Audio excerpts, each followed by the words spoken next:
தமிழக வெற்றிக் கழகத்தில் நடிகர் விஜய் முன்பு தன்னை இணைத்துக் கொண்டார் நாஞ்சில் சம்பத். அவருக்கு என்ன பொறுப்பு வழங்கப்படும் என்று எதிர்பார்த்த நிலையில் அவருக்கு வழங்கப்பட்டுள்ள பதவியை பற்றி தமிழக வெற்றிக் கழகம் ஒரு அறிக்கையை வெளியிட்டுள்ளது. கழகத் தோழர்களுக்கு வணக்கம்.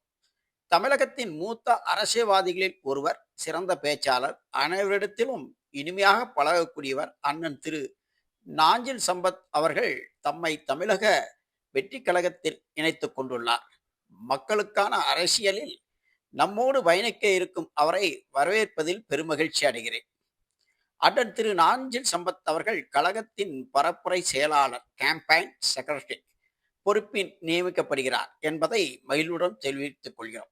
இதை கொள்கை பரப்பு செயலாளர் என்று சுருக்கமாக கோப்பாசே என்று அழைப்பார்கள். இவர் பொதுச் செயலாளர் திரு என் ஆனந்த் அவர்களுடன் இணைந்து தன்னுடைய பணியை மேற்கொள்வார்.